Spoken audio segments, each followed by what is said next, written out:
নওজোয়ান রাত 2টায় পৃথিবী ঘুমায়, কিন্তু আসমানওয়ালা রব ঘুমায় না। 2টা বাজে, তুমি ভাবছো কেউ জেগে নাই, এই জন্য মোবাইলে উলঙ্গ ছবি দেখো। আসমানওয়ালা রব ডেকে বলে, আনিস আমি জেগে আছি, আমি দেখছি, আমি দেখছি, আমি দেখছি। সুদের টাকা কেউ টের পায় নাই, ওজনের কমতি কেউ বুঝে নাই, কাস্টমার বুঝে নাই, আসমানওয়ালা বলে আমি বুঝেছি। মান কানা ইয়ারজু লিকা আল্লাহ ফাইন্না আজালাল্লাহি লাআতিন ওয়া হুয়াস সামিউল আলিম। ওফো, মালিক শেষে চমৎকার কথা বলেন। অতএব সব কিছু বুঝে শুনে পরীক্ষা দেওয়ার নিয়ত করে আমার যে বান্দা ঈমান আমলের পরীক্ষা দিবা, বন্দেগী ইবাদত আমল করতে থাকবা, আর মনে মনে আশা আমি আল্লাহর সাক্ষাৎ পাইবা, জান্নাত পাইবা। আল্লাহ বলে যদি এই আশা পোষণ করে থাকো, আমার বন্দেগী করতে থাকো, আমি আল্লাহ ওয়াদা দিলাম আমি একদিন নির্দিষ্ট সময়ে আমার ফেরেশতা মালাকুল মউত আজরাইলকে তোমার কাছে পাঠাবো, সে তোমাকে আমার কাছে নিয়ে আসবে, আমাকেও দেখবা, আমার জান্নাতও পাইবা। হুয়াস সামিউল আলিম। আল্লাহ বলেন অতএব শুনে নাও বান্দা, যাই বলো আমি সব শুনি, যাই করো আমি সব জানি, ভালোটাও জানি, মন্দটাও জানি, রাতেরটাও জানি, দিনেরটাও জানি, একাকীও জানি, প্রকাশ্যেও জানি, দিবালোকেও জানি। অতএব আমাকে লুকাইও না, আমার থেকে আড়াল করবো না। আল্লাহ আমাদের সবাইকে ঈমানের জীবন দান করেন, আমলের জীবন দান করেন, আখিরাতের ফিকির দান করেন, কবরের ভয় দান করেন, জাহান্নামের ভয় দান করেন। আল্লাহ তাআলা বলছে কুল তামাত্তা বিকুফরিকা কালিলা। বান্দা তুমি তোমার নাফরমানি নিয়ে অল্প কয়টা দিন দুনিয়া ভোগ করো, আমি তোমারে বুঝাবো, আমি তোমারে বুঝাবো। অল্প কালিলা, দুনিয়াকে আল্লাহ তুচ্ছ করে দিছে। কুল মা ইনদাল্লাহি খায়রুম মিনাল লাহবি ওয়া মিনাত তিজারা। একটা উদাহরণ শুধু শুনেন। সাহাবায়ে কেরাম জুমার নামাজের দিন রাসূলুল্লাহ সাল্লাল্লাহু আলাইহি সাল্লামের প্রথম জামানায় জুমার নামাজের পরে খুতবা হইতো। এখন জুমার খুতবা হয় কখন?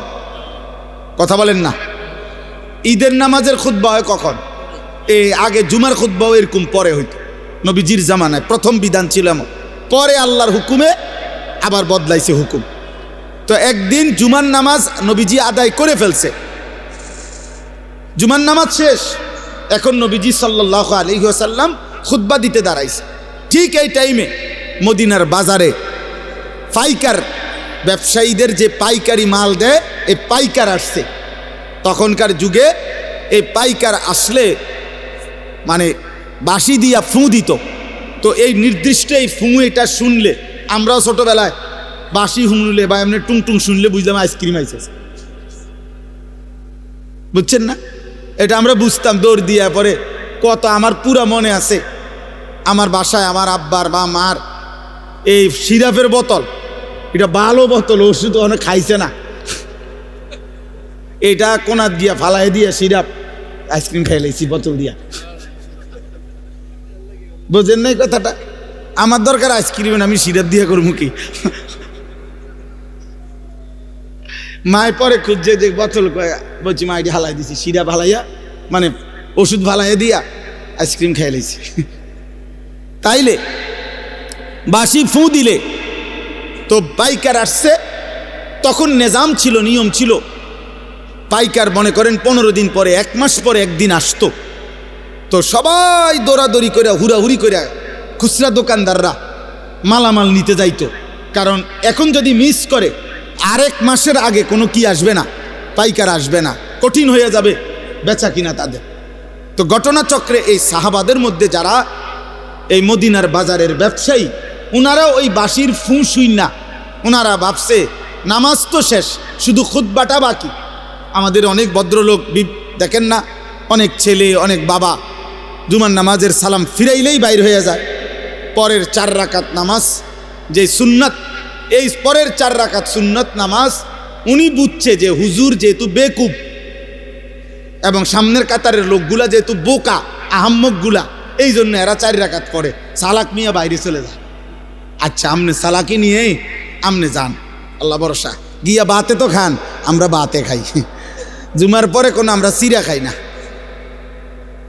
এটা মনে, আমরা কোনো বন খাই না, আমরা বাতে খাই। আল্লাহর রহমতে আশা করি আমনেতে ভালোই খাই। হ্যাঁ, না ওনারে শয়তানে কামড়ায়, ইবলিসে ওনারে কামড়ায়, ওনারে কিরমিয়ে কামড়ায়, উনি সাথে সাথে বাইরে হয়ে যায়। বোকা মানুষ বেটা, কি বুঝাইতে চাইছেন? ইমাম সাহেব বেওকুফ। ইমাম সাহেবের বাপের কান থেকে 4 রাকাত নামাজ আনছে, এটা যদি কোনো কোরআন সুন্নাহ অনুমোদিত না হয়, এটা রাসূলুল্লাহ সাল্লাল্লাহু আলাইহি সাল্লাম সাহাবায়ে কেরাম যদি না পড়তেন, তো এটা ইমাম সাহেব বছরের পর বছর একটি ভুল বেহুদা জিনিস পড়ে। এটা তা আপনার বিবেকে ধরে না? এটা আপনি বের হবেন কেন মিয়া? কেন খামখেয়ালি করবে? জুমার নামাজ কি 2 রাকাত? কথা বলেন, জুমার নামাজ 2 রাকাত, তাইলে 2 রাকাত পড়বেন কেন? আল্লাহ আমাদেরকে বুঝ দান করেন। চলেন তো, এই সাহাবীরা, এই যাদের কথা বলতেছিলাম, ওনারা করছেন কি? ওই বাঁশির আওয়াজ শুনে, খুতবা না শুনে চলে গেছেন। ওনাদের হিসাব হইল পরে তো আর মাল পাইতাম না, কষ্ট হয়ে যাবে, তাইলে তো ব্যবসা ক্ষতি হয়ে যাবে। এই শুধু তারা গিয়া মাল কিনছে। খোদার কসম, কোরআন শরীফের মধ্যে আল্লাহ তাআলা একটা পূর্ণাঙ্গ সূরা নাজিল করছে, সূরা জুমআ, এবং ওই সূরার মধ্যে লাস্ট আয়াতে আল্লাহ নিজে বলছে, ওয়া ইযা রাআউ তিজারাতান আও লাহওয়ান ফাদ্দু ইলাইহা ওয়া তারাকুকা কাইমা। আল্লাহ অবাক হয়ে গেছে। আল্লাহ বলতেছে, বন্ধু, আয় হায়, আপনার সাহাবীরা এটা কামটা করলো কি? তারা তাদের এই ব্যবসা, এই কথার সাথে আল্লাহ একটা শব্দ ব্যবহার করছে, আও লাহওয়ান, তারা তাদের এই ফালতু দুনিয়ার জন্য আপনার এই খুতবা ছেড়ে দিল আর আপনাকে দাঁড়ানো অবস্থায় রেখে চলে গেল। হায় হায়, কামটা করলো কি? কাজটা করলো কি? এরা গেল কেন? আল্লাহ রীতিমতো অবাক হয়ে গেছে। মহান আল্লাহ বলেন, বন্ধু, কাজটা করলো কি? ও তারাকুকা কাইমা, আপনাকে খুতবা অবস্থায় রেখে চলে গেল। কিসের জন্য গেল? ব্যবসা? আও লাহওয়ান, এই তামসা? এই আল্লাহ বলছে তামাশা। আর সাহাবায়ে কেরাম ফুটবল খেলতে গেছিল, কথা বলে না? সাহাবায়ে কেরাম ফুটবল খেলতে গেছিল, সাহাবায়ে কেরাম মোবাইল টিপতে গেছিল। আপনার মনে হয় এটা? সাহাবায়ে কেরাম কোনো ফালতু কাজে গেছিল, বিয়ের দাওয়াতে গেছিল? তাইলে হালাল ব্যবসা, এমনও তো না হারাম ব্যবসা, এটা ওনাদের হালাল ব্যবসার কাজে গেছে। আল্লাহ তাআলা বলছে, হায় হায় হায় হায়, করলা কি? খুতবা ছেড়ে দিয়ে, রসুলের জবান থেকে খুতবা শোনা বন্ধ করে দিয়ে তোমরা তোমাদের এই তামাশায় চলে গেলা, তোমাদের ব্যবসা করতে চলে গেলা। এবার আল্লাহ বলেন, কুল, হে নবী, আপনি বলে দেন ওদেরকে, মা ইনদাল্লাহ খায়রুম মিনাল লাহবি ওয়া মিনাত তিজারা। এই খুতবা শুনলে তোমরা যেই নেকি আল্লাহর কাছ থেকে পাইতা, আল্লাহ বলে, খোদার কসম বান্দা, তোমাদের এই 1000 লক্ষ কোটির ব্যবসা এবং তামাম দুনিয়ার এই তামসার চাইতে খুতবার দ্বারা আল্লাহ যা দিত তা অনেক ঊর্ধ্বে, অনেক ঊর্ধ্বে, অনেক ঊর্ধ্বে। ভুল করলা তোমরা, ভুল করলা। কেন খুতবা শোনা ছেড়ে দিলা? কি বলেন, নামাজ ছেড়ে দিছে? কি ছেড়ে দিছে? এটা যদি আল্লাহ তাআলা সাহাবায়ে কেরামের এতটা অপছন্দ করে, তাহলে আমাদের 365 দিন, খোদার 1 বছরে, বলো না যুবক, আজ কত দিন হয়? 365 দিনের 1 বছরে কোনো দিন ফজরের নামাজ পড়তে পারলা না। আয় দুর্ভাগা, বদনসিব। এমন মুসলমান কেমনে হইলি? এমন মুসলমান কেমনে হইলি? এমন নাফরমান কেমনে হইলি বাপ? 365 দিনে, খোদার 1 বছরে একদিনও মনে পড়ে না? ভোরের আলো তোমারে কোনোদিন দেখবে না? সুবহে সাদিক তোমাকে কোনোদিন দেখবে না? ভোরের মুয়াজ্জিন তোমাকে কোনোদিন দেখবে না? আহা আহা, 5 ওয়াক্ত নামাজ দিনের পর দিন যাদের ছুটে যায়, কি কারণে ছুটে যায়? বলেন না আব্বা, কি কারণে ছুটে যায়? কি কারণে ছুটে যায়? কি দোকানদারি করে লাইছেন এক একজন, কি দুনিয়া উল্টাইছে জানি না। আপনাকে কার ঘরে কি আছে মিয়া? সোফা 1 সেটের বেশি তো বেশিরভাগ ঘরে 2 সেট সোফা নাই। এটা তো আমার ঘরেও আছে মিয়া। কি বেশি কামাই করে ফেলছেন দুনিয়া মিয়া? হ্যাঁ, এক সেট সোফা, একটা ডাইনিং টেবিল, 6টা চেয়ার, 2টা খাট, 2টা আলমারি, বাথরুম 2টা, বদনা, বালতি, জগ, মগ, কাঁচের প্লেট, নুনের বাড়ি, আর কি ফার্নিচার এগুলো? আমি এটুকু ফালতু জিনিসের জন্য এত মিথ্যা বললেন, এত টাকা সুদ খান, 30 বছর ধরে সুদের চাকরি করেন, 30 বছর ধরে অবৈধ উপার্জন করেন। আরে হারাম কর, তোর লোভ কোনোদিন শেষ হবে না, খোদার কসম তোর অভাবও কোনোদিন শেষ হবে না। এই কিস্তি চলতে চলতে, সুদ চলতে চলতে, লোন চলতে চলতে কবরে চলে যাইবা, আর আখিরাতে জাহান্নাম ছাড়া আর কিছুই মিলবে না বেটা। কেউ মাতবরি করেন না, আমিও না, আপনিও না। কোন নাফরমান, কোন পাপী, কোন বেনামাজি, কোন চরিত্রহীন যুবক, নারী দেখো, ছবি দেখো, উলঙ্গ দৃশ্য দেখো, জিনা যে বিচারে দৃশ্য দেখো, হারাম ছবিতে পড়ে থাকো, মোবাইলের উশৃঙ্খলার উলঙ্গতায় পড়ে থাকো, যুবক নিজেকে চালাক মনে করিস না বাপ। তুই এই সমাজের দুশ্মন, তুই এই জাতির কলঙ্ক। চরিত্রহীন যুবক, তুমি মায়ের অপমান, তুমি বাবার লজ্জা, তুমি ইসলামের অপমান, তুমি আল্লাহর নাফরমান, তুমি রসুলের দুশ্মন। পৃথিবী তোমারে মনে রাখবে না। এ ভাতে খাইতে পারবা, দুনিয়ায় ভোগ করবা, বেডি সেবার, নারী সেবা, শরীর নাপাক করবা, নষ্ট করবা, অবৈধ বীর্যপাত হবে, হারাম বীর্যপাত, খালাস, আর কিছু হবে না। দুনিয়া মনে রাখবে না বাপ। শহীদ শরীফ ওসমান হাদি, এই ইমানদার যুবক রহমতুল্লাহ আলাই, আমি আজকে তার কবর জিয়ারত করে আসছি। তো এই ইমানদার যুবক, আমার মাটির এই সাহসী সন্তান, এই ইমানদার যুবক প্রমাণ করেছে একই সাথে ঈমান এবং দেশপ্রেম একসাথ করে শুক্রবার জুমার নামাজ পড়ে গুলিবিদ্ধ হয়ে মহান আল্লাহর কাছে নিজেকে পেশ করছে। আল্লাহ বলছে, হাদি তোর প্রতি ফোঁটা রক্তের বিনিময়ে আমি লক্ষ কোটি মানুষের চোখের পানি ঝরাইয়া দিলাম। সে 5 ওয়াক্ত নামাজ পড়তো, সে ফজরের নামাজ পড়তো, প্রতিদিন ফজরের নামাজ পড়তো, সে আল্লাহর কোরআনের হাফেজ ছিল, সে রাসূলুল্লাহ সাল্লাল্লাহু আলাইহি সাল্লামের হাদিস স্পষ্ট বিশুদ্ধ কোরআন পড়তে পারতো, হাদিস পড়তো। তার বাবা আলেম ছিলেন, তার মা পর্দানসীন, তার স্ত্রী পর্দানসীন, সে নিজে মাদ্রাসায় পড়ুয়া ছাত্র ছিল। হ্যাঁ বাবা, একই সাথে তার কলিজায় ঈমান ছিল, একই সাথে তার কলিজায় দেশপ্রেম ছিল। জমিনের মাটির প্রশ্নে, স্বাধীনতা, সার্বভৌমত্ব, আজাদির প্রশ্নে সে একাই বলছিল যে যদি দেশের একটা মানুষও যদি না বলে, তারপরেও ভারতীয় আধিপত্যবাদের বিরুদ্ধে আমি হাদি একাই বলে যাব, প্রয়োজন আমার জমিনের 1 ইঞ্চি কাউকে নিতে দেব না। জমিনের পাহারাদার ছিল, এই মাটির পাহারাদার, আবার ইমানদারও ছিল। এই জন্য দোস্ত, রাজনীতি আরো অনেকে আগেও করছে, এখনো করবে, কিন্তু এই পরিমাণ মানুষের চোখের পানি অঝরে ঝরানো, এটা কঠিন, এটা কঠিন, এটা কঠিন। আজকেও আমি যখন দেখছি, তখনও দেখছি যে জিয়ারত করতেছে সাধারণ মানুষ, যেই দেখলাম যে সব কাঁদতেছে, সব কাঁদতেছে।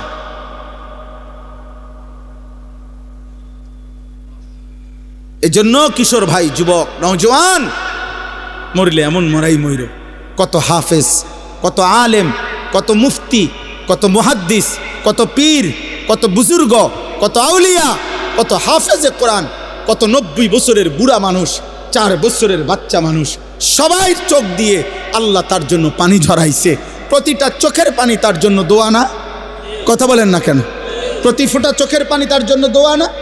তাইলে এমন একটা মরণ তুমি মরো, যে মরণে দেশ কাঁদবে, মাটি কাঁদবে, যে মরণে কোটি মানুষের চোখের পানি ঝরবে। ঈমান এবং দেশপ্রেম একসাথ করছে, সে একসাথ করেছে। মাতৃভূমির প্রতিও তার অগাধ ভালোবাসা ছিল। ইমানের প্রশ্নেও সে আল্লাহ তাআলার আনুগত্যশীল বান্দা ছিল।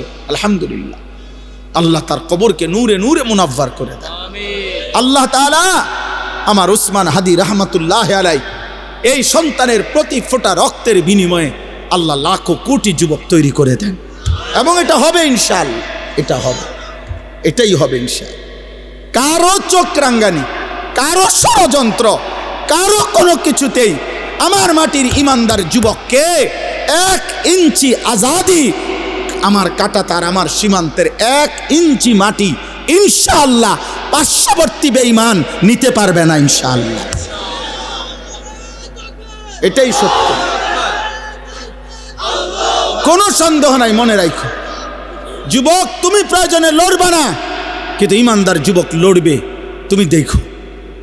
এজন্য তোমরা, আমি অনুরোধ করছি কিশোর যুবক ছেলেরা, নারী দেখতে দেখতে, ছবি দেখতে দেখতে, উলঙ্গ দৃশ্য দেখতে দেখতে, আরে বেটা চটপটি খাইতে খাইতে 8 ঘন্টা শেষ করিস না বেটা। একটা চটপটি খাইছে বেটা, বন্ধুদের সাথে আড্ডা দিছে 8 ঘন্টা, এই 8 ঘন্টা কি করছে অপদার্থ বলতে পারবে না কি করছে। কিরে ভাই কি করছে? ততক্ষণ আড্ডা দিছি। আর কি আড্ডা দিস? আড্ডা দিছি, নারী দেখছি, মোবাইলে ছবি দেখছি, তার ফাঁসাত লাথি দিছি, তার শার্ট টাইনা ধরছে, তারে ঘুষি দিয়া লাইছে, ওই তোর চুল ধরে টান মারছে। কি রে এরম করস? আমরা ফ্রেন্ড, তো ফ্রেন্ডে বুঝি আরেক ফ্রেন্ডরে লাথি দেয়, তো দুইটাই তো অপদার্থ ফ্রেন্ড, দুটাই তো প্লাস্টিক। এটা কোন ধরনের ফ্রেন্ড হইল? একটা আরেকটা লাথি দাও, ফালতু কোথাকার। তাহলে বলেন মিয়া, জীবন মানে শুধু দুনিয়া উপভোগ করা? আখিরাতের ফিকির কে করবে? কবরের ফিকির কে করবে? পরকালের ফিকির করবে কে? এই জন্য আমি আপনাদের কাছে বলি, আমার মূল বক্তব্য এটা, আমাদের কোরআন সুন্নাহ ইসলাম, আমাদের নবীর মেহনত, ওলামায়ে কেরামের মেহনত, এই ওয়াজ, এই মাহফিল, এই জুমার বয়ান, এই সমস্ত আয়োজনের মূল মাকসাদ আখিরাতের আয়োজন। কিসের আয়োজন বলেন না? আল্লাহ তাআলা দুনিয়াকে তুচ্ছ করে ধরছে, বলছে লাহবুন, তামাশা, তামাশা। সাহাবাদেরকে বলছে, সাহাবারা হালাল ব্যবসার মাল কিনতে গেছে, আল্লাহ বলছে তামসাদ গেলাকা। অথচ আসলে কি তামসা এটা? কিন্তু আল্লাহ তাআলা সাহাবাদেরকে বলছে যে তামসাদ গেলা কেন খুতবা ছেড়ে? দুনিয়াকে আল্লাহ বলছে তামাশা। নবী সাল্লাল্লাহু আলাইহি ওয়াসাল্লাম বলছেন, একদিন নবীজি সাল্লাল্লাহু আলাইহি ওয়াসাল্লাম একটা কান কাটা মরা ছাগল, কান কাটা মরা ছাগল সাহাবাদেরকে দেখাইয়া বলছে, তোমরা কেউ আমার থেকে 1 দিরহাম 1 টাকা মূল্যে এই কান কাটা মরা ছাগলটি কিনবা? তো সাহাবারা বলছে, লা নাখুযু হাযা বিদিরহামিন, ইয়া রাসূলুল্লাহ, 1 টাকা মূল্যেও, মানে 1 দিরহাম মূল্যেও আমরা এটা কিনব না। এটা কিত্তাম কিনবো? এটা তো কান কাটা মরা, এটা দিয়ে আমি করবো কি? আল্লাহ নবী সাল্লাল্লাহু আলাইহি ওয়াসাল্লাম বলেন, মুসলিম শরীফের হাদিস, নবীজি বলেন, ফাওয়াল্লাহি লাদ দুনিয়া আহওয়ানু ইনদাল্লাহ মিন হাযা আলাইকুম। আল্লাহর কসম সাহাবীরা, এই কান কাটা মরা ছাগল তোমাদের কাছে যতটা নিকৃষ্ট, খোদার কসম আল্লাহর কাছে দুনিয়াটা তার চাইতে বেশি নিকৃষ্ট। এটা মালিকের কাছে কিছুই না, কিছুই না, কিছুই না, কিছুই না। হ্যাঁ, আমরা এক একজনে মানে এই বিল্ডিং একখানার গদ্দুয়ার গদ্দুর কইরা বাপসা কথা কয়, যে কি মুখ দিয়া কয় না নাক দিয়া কয় বোঝা যায় না। মাতবুরি করে। কি বিল্ডিং করছেন মিয়া? 6 তলা বিল্ডিং। ইউরোপ আমেরিকার মধ্যে 6 তলা বিল্ডিং এর মধ্যে তো ছাগলও ফালে না। দেখেন মিয়া কি আমি এই 70-80 লাখ টাকা দামের এসব প্রাইভেট কার দিয়া জাপানে ঘাস টানে। আপনি জিজ্ঞাসা করেন, আমি জিজ্ঞাইছি, ছাগলের ঘাস টানে, ঘাস টানে এগুলা। হেরা কয়েকদিন সালাইডি হালাই দিলে এরপরে আমরা দেশে কয়েকগুলা একের 1 নম্বর খেলে। কি এটা না? হ্যাঁ, তো এটা কি জহির ভাই কনে 26,000 মাইলেজ 28,000 মাইলেজ, মানে হেরা কয়েকদিন সালাই হালাই দিছে এটারে, যা ফালতু জিনিস ফালা। এইটাই আমাদের দেশের সবচেয়ে ব্র্যান্ডে বিশাল কিছু, ওটা ওরা ফালাই দিছে, ফালাই। আমার একজন পরিচিত আছে, উনি বলছে অস্ট্রেলিয়া থাকে উনি, আমি ওনারে জিজ্ঞাসা করছি আপনি কি করেন অস্ট্রেলিয়া, বলছে হুজুর আমি হেলিকপ্টার দিয়ে সার দেই। কসম খোদা, হেলিকপ্টার দিয়ে কি দেয়? সার দেয়, সার। মানে কোম্পানির সবজি প্রজেক্ট এত শত একর, হ্যাঁ এগুলো কোনো আটটা সার দিব এই সিস্টেম না, অটো দিয়ে দিলে হইতো না, সিএনজি দিয়ে দেওয়া যায় না, এগুলো হেলিকপ্টার দিয়ে সার দেয়। আমাদের বাংলাদেশে হেলিকপ্টার দিয়ে সার দিব কোন বছর? এই 12 তারিখের পরে।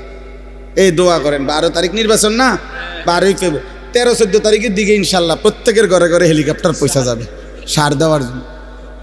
যেই বিবৃতি চলতেছে এক একজনের, সুবহানাল্লাহ, কি হয় বলা যায় না, কি হয়। শেষ পর্যন্ত আমরা যার যার দেশে থাকতে পারি কিনা, নাকি সকলেই একবারে বেডিং টেডিং নিয়ে চাঁদের দেশে বা মঙ্গল গ্রহে চলে যায় কিনা, সম্ভাবনা আছে। যেই আশ্বাস দিতেছে সবাই, মাশাআল্লাহ, আশা করা যায়, আশা করা যায় হয়তো চাঁদে বা মঙ্গলে আমরা গদ্দুয়ার করতে পারবো, আশা করি ব্যাপক উন্নতি হয়ে যাব দেশে, অনেক কিছু। হ্যাঁ হ্যাঁ ইনশাআল্লাহ। তাইলে দুনিয়া তো বেঈমান আমাদের চাইতে বেশি ভোগ করছে। আমি বুঝাইতে চাচ্ছি এটা, ওরা তো হেলিকপ্টার দিয়ে সার দেয় আর আমরা তো এখনো অটোতে চলি। দুনিয়া হবে না বাপ, দুনিয়া নিয়ে তামাশা করলে মোমেন হবে না। ইমানদার দুনিয়া না, ইমানদারের আখিরাত। ওয়ালাদ-দারুল আখিরাতু খায়রুল লিল্লাযিনা ইয়াত্তাকুন আফালা তাকিলুন। আল্লাহ বলেন আখিরাতের ঘর জান্নাত মুত্তাকিদের জন্য, সেটাই উত্তম, তোমরা কি বুঝবে না? আল্লাহ বুঝে। কুল আউনাব্বিউকুম বিখাইরিম মিন যালিকুম, আল্লাহ বলেন নারীর সৌন্দর্য, সন্তানাদির আকর্ষণ, সম্পদের আকর্ষণ, জন্তু জানোয়ারের আকর্ষণ, ক্ষেত ফসলের আকর্ষণ, এগুলো সব আমি দিছি, আমি জুইয়িনা, আমি দিছি বান্দা, আমি দিছি। আল্লাহ বলেন এই দুনিয়ার এই সব আয়োজন যা আমি সাজিয়ে দিয়েছি তোমাদের জন্য, তার চাইতে উত্তমটা কি সেটা কি আমি তোমাদেরকে বলবো? আল্লাহ নিজে বলতেছে কুল আউনাব্বিউকুম, আমি কি বলবো তোমাদেরকে?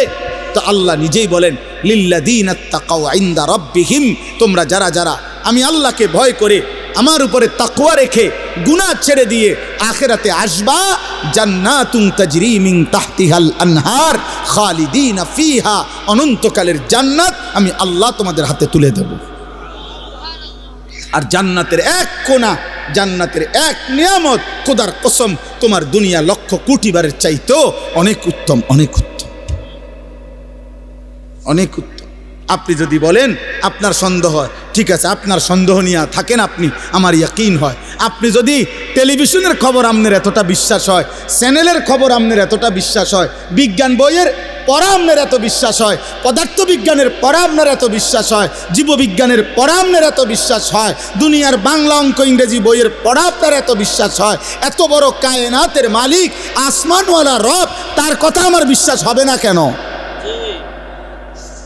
কেন হবে না বিশ্বাস? কেন হবে না? হ্যাঁ বলেন, যুক্তি কি বলে, ইনসাফ কি বলে? কোরআনের কথা বিশ্বাস হবে না কোন যুক্তিতে? কেন? কারণটা কি? আপনার কাছে কি কারণ আছে বলেন, যে কারণে আপনি আস্থা রাখতে পারতেছেন না? রাসূলুল্লাহ সাল্লাল্লাহু আলাইহি সাল্লামের কথার উপরে আপনার আস্থা হচ্ছে না কেন বলেন?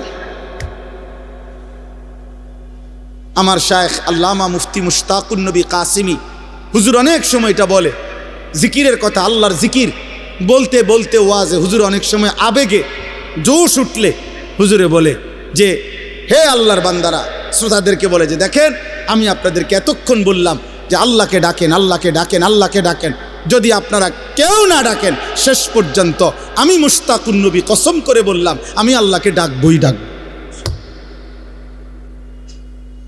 ঠিক তেমনি ভাবে আপনারা হাজারবার প্রত্যাখ্যান করেন, নওজোয়ান ভাই তুমি আল্লাহকে ছেড়ে দাও, বাকি মনে রাখো যাকে ছেড়ে দিছো ও চিরেই তুমি তার কাছেই যেতে হবে। হ্যাঁ নিশ্চিত, নিশ্চিত, কোনো সন্দেহ।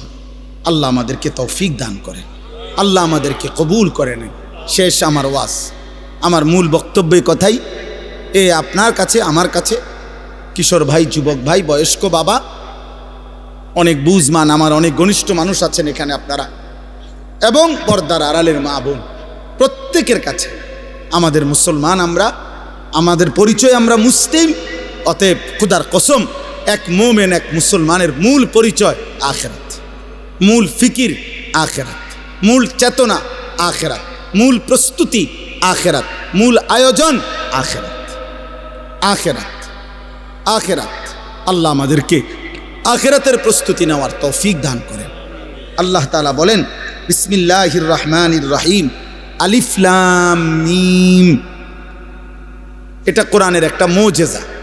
আল্লাহ তাআলা কোরআনুল কারীমের 29টি সূরার শুরুতে এরকম অক্ষর উল্লেখ করে কোরআনের একটা চ্যালেঞ্জ ঘোষণা করেছেন যে, হে পৃথিবীর সমস্ত মুশরিক বেঈমান, যদি তোমাদের কারো মনে হয় কোরআন আমার বন্ধু মুহাম্মদের বানানো, তাহলে কেউ যদি গল্প, কবিতা, প্রবন্ধ নিজে নিজে লেখে, তাহলে অন্যান্য জ্ঞানী গুণী ব্যক্তিরা সেই গল্প, কবিতা, প্রবন্ধের ব্যাখ্যা করতে পারে। কি বুঝাইতে চাইছে অন্যান্যরা এটা দেখলে বোঝে, কারণ বাংলা পড়ছে এরকম তারও অনেকেই, অঙ্ক পড়ছে এটা তারও অনেকেই, ইংরেজি পড়ছে এটা তারও অনেকেই পড়ছে। তো এই জন্য একজনের লিখা, একজনের কবিতা, গল্প অন্যান্য স্যারেরা, অন্যান্য শিক্ষিতরা এটা বুঝাইতে পারে না, ব্যাখ্যা করতে পারে না। তো আল্লাহ তাআলা বলছে, যদি ভাবো কোরআন আমার বন্ধু মুহাম্মদের বানানো, তো সে আর তোমরা একই জনপদের, একই এলাকার, একই ভাষাভাষী, একসাথেই বেড়ে উঠছ। অতএব তার বানানো এই কথা তো তোমরাও ইচ্ছা করলে ব্যাখ্যা করতে পারবা, বুঝাইয়া বলতে পারবা। তাহলে মুহাম্মদের বানানো আলিফ লাম মিম এই 3 অক্ষরের অর্থ কি? কও কও কও, তোমার আব্বারে ডাকো, তোমার 14 গোষ্ঠীরে ডাকো, যা কও এটার অর্থ কি? এরকম 29টা সূরার শুরুতে আল্লাহ তাআলা এমন আয়াত নাজিল করেছেন, একবারও বলতে পারে নাই, আজও বলতে পারে নাই। অতএব প্রতিবার প্রমাণিত কোরআন আল্লাহর কালাম। কার কালাম? মানুষের কালাম হলে যেই কোনো জ্ঞানী গুণী এটা ব্যাখ্যা করে বলতে পারত। আহাসিবান নাসু আন ইউতরাকু আন ইয়াকুলু আমান্না ওয়াহুম লা ইফতানুন। এই যে কথা শেষ, দেখেন হুজুর চলে আসছেন, ইনশাআল্লাহ হযরত বয়ান করবেন। আল্লাহ তাআলা বলেন, মানুষরা কি ভাবলো? এই কথাটা শুধু তর্জমা শুনলেই বুঝবেন। আল্লাহ তাআলা বলেন, আমার বান্দারা কি ভেবেছে যে তারা শুধু মুখে বলবে আমি মুসলমান, আমি মোমেন, এটুকু উচ্চারণ করবে। ভোটার আইডি কার্ড দেখেন, আমার ধর্ম ইসলাম। জন্ম নিবন্ধন সনদ দেখেন, আমার ধর্ম ইসলাম। পাসপোর্টে দেখেন, আমার ধর্ম ইসলাম। হ্যাঁ, মুখে বলবে আমি মুসলমান। আল্লাহ তাআলা বলেন, অহুম লা ইফতানুন, আমি আল্লাহ এ শুধু দাবি করবে মুসলমান, আর আমি কোনো পরীক্ষা না নিয়ে আমার বান্দাকে ছেড়ে দেব, জান্নাত দিয়ে দেব। এই কি ভেবেছে বান্দা? এই কি ভেবেছ? আল্লাহ তাআলা এটা জানতে চাইছে। কি ভাবছে বান্দা? আখেরাতে পাসপোর্ট দেখাইবা, আখেরাতে আইডি কার্ড, আখেরাতে জন্ম নিবন্ধন সনদ দেখাইবা? না না, আমি পরীক্ষা নেব, ইমানের পরীক্ষা দিয়ে আখেরাতে জান্নাত নিতে হবে। কি দিয়ে বলেন না? পরীক্ষা দিয়ে। কি দিয়ে বলেন? বলেন না কি দিয়ে? পরীক্ষা দিয়ে। পরীক্ষা। ওয়ালাকাদ ফাতান্নাল্লাযীনা মিন ক্বাবলিহিম, আল্লাহ বলেন প্রত্যেক জামানায় যারাই নিজেদেরকে ইমানের পরিচয় দিয়েছে আমি তাদের পরীক্ষা নিয়েছি। ফালা ইয়ালামান্নাল্লাহুল্লাযীনা সাদাকু ওয়ালা ইয়ালামান্নাল কাযিবিন। পরীক্ষা নিয়ে আমি জেনেছি ইমানের দাবিতে কে সত্যবাদী আর কে মিথ্যাবাদী। এজন্য দোস্ত, আমাদের জীবন পরীক্ষা। দুনিয়াকে বলে দারুল ইমতিহান, পরীক্ষার ঘর। আখেরাত হলো দারুল জাযা, ফলাফলের ঘর। পরীক্ষা দেবেন এখানে, ফলাফল শুনবেন সেখানে। দুনিয়াকে বলে দুনিয়াকে বলে দারুল আমাল, আমলের ঘর। আখেরাতকে বলে দারুল হিসাব, হিসাবের ঘর। দুনিয়াকে বলে দারুল মিহান, মেহনতের ঘর। আখেরাতকে বলে দারুল জাযা, ফলাফল, প্রতিদানের ঘর। মেহনত করবেন এখানে, প্রতিদান পাবেন সেখানে। আমল করবেন এখানে, হিসাব পাবেন ওইখানে। পরীক্ষা দেবেন এখানে, ফলাফল শুনবেন ওইখানে। কথা বুঝছেন কি না বলেন? পরীক্ষা দিতে হবে। এন্ড পরীক্ষাটা কি? পরীক্ষা হলো এই প্রতিদিন মৃত্যু পর্যন্ত আল্লাহ তাআলা আমাদেরকে যত বন্দিগি করতে বলছেন এটাই পরীক্ষা। প্রত্যেকটা ইবাদত এটাই পরীক্ষা। প্রতিটা গুনাহ ছেড়ে দেওয়া এটাই পরীক্ষা। প্রতিটা আদেশ পালন করা এটাই পরীক্ষা। প্রতিবার নামাজের ওয়াক্ত হয় এটাই পরীক্ষা। সেজদা দিচ্ছেন না ছেড়ে দিচ্ছেন। প্রতি বছর পরীক্ষা, যাকাত দিচ্ছেন না ছেড়ে দিচ্ছেন। প্রতি রমজান পরীক্ষা, রোজা রাখছেন না নাকি রাখছেন না। টাকা সামনে, উপার্জন সামনে, পরীক্ষা হালাল উপার্জন করছেন না হারাম উপার্জন করছেন। খাবার সামনে, পরীক্ষা হালাল খাবার খাচ্ছেন নাকি হারাম খাবার খাচ্ছেন। নারী সামনে, পরীক্ষা হা করে তাকাইয়া আছেন নাকি চোখ নামায়া রাখছেন। প্রত্যেক গুনার মুহূর্তে ছেড়ে দেওয়ার পরীক্ষা, প্রত্যেক আদেশের মুহূর্তে পালন করার পরীক্ষা। বুঝাইতে পারলাম? কথা বলেন না, বুঝলেন? এরপরে পরীক্ষা দিতে হবে দোস্ত, পরীক্ষা দিতে হবে। ওই ইমাম সাবরে, ইসরাফিল বাইরে আর আব্দুল কাদের ইসলাহি বাইরে মা ফাঁকে ফাঁকে টাকা 200 দিয়ে বেসতে যাইবে। কিতা ঘটনা কি? না, অনেক বড় লোক, অনেক ধনাঢ্য ব্যক্তি, অপ্রিয় সত্য কথা বললাম। এই যে বেহেস্তের বুঝ করে রাখছে এলাকা, হ্যাঁ বেহেস্ত ওই যে এলাকায় যে 60 জন এতিম খায় যে, ওইটাই আখের। এই 60 জন এতিমের কান্দে করে বেহেস্তে যাবে। এতিম তো আপনার এত পয়সাওয়ালার সাফে সমান হয়ে যাবে। না না, দান সৎকা একটি আমল। কথা বলেন, দান সৎকা কি?